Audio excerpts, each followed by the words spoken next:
¿Saben quién está en línea para hablar de esto? Javier Milei. Bueno. Presidente, ¿cómo le va? ¿Qué tal, Johnny, querido? Un gusto enorme hablar contigo. Hola, Javier, un gusto. Bueno, primero gracias por la charla. ¿Qué opinás? Si en lugar de Lali vamos por la discusión moral en la Argentina. Mira, de hecho acabo de publicar un tuit largo donde justamente tiene que ver con el tema de Gramsci y el principio de revelación, ¿no?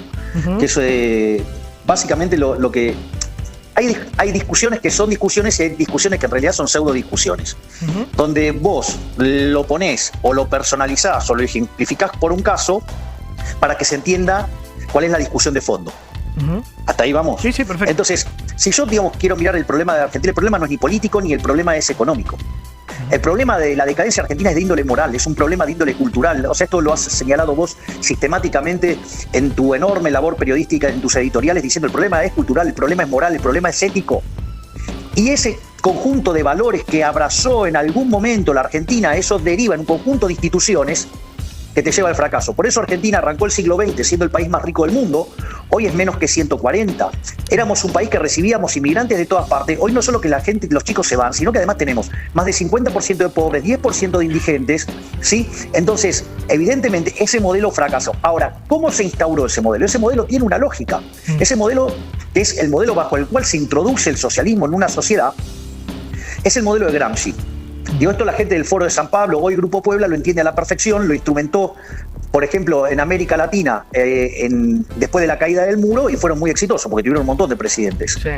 Dicho esto, ¿cómo era lo que te decía Gramsci? ¿Cómo hacías para instaurar el socialismo? Vos tenías que entrar en la educación, es decir, generar el adoctrinamiento ideológico, tenías que entrar en la cultura para que los representantes de la cultura difundieran el socialismo y la tercer pata, los medios.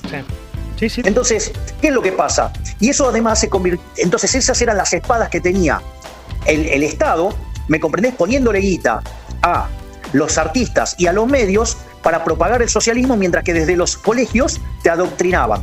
Se genera así una batalla cultural donde te imponen, te terminan marcando lo que es políticamente correcto, y cada vez que vos atacás a alguna de estas vacas sagradas, digamos, vos estás condenado al cadalso. Bueno, yo acabo de decir algo parecido. Cuando vos o cualquiera, no vos, toca estos temas, se arma como una barrera de contención porque pones al sistema en crisis. Cuando digo sistema, perdóname, digo la pauta de los periodistas, los contratos de los artistas, los fondos de los sindicalistas, ¿entendés? Cuando vos tocas uno de esos temas, se arma la podrida inmediatamente. Exactamente, ese es el punto central.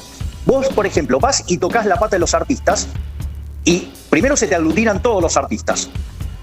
Al mismo tiempo se te aglutinan todos los periodistas, no todos, sino digamos, los que viven de la pauta. Y además se te aglutinan, ¿sí? En este caso, digamos, los vinculados a la educación, y también que se te aglutina la casta. Es decir, ¿y quiénes son la casta? La casta son los políticos chorros, ¿sí? Como diría el profe Spert, que está conmigo. ¿Está ahí al lado tuyo, Spert? Sí, el profe está conmigo, estábamos trabajando. Mándale un saludo. Como le dice el profe, los sindigarcas. ¿Sí? Digamos, después también los empresarios prebendarios, también tenés a los micrófonos ensobrados y los profesionales que son funcionales a esa estructura. Entonces, es muy interesante porque cuando vos tocas un privilegio, al tocar ese privilegio, ¿qué es lo que pasa? Es muy interesante.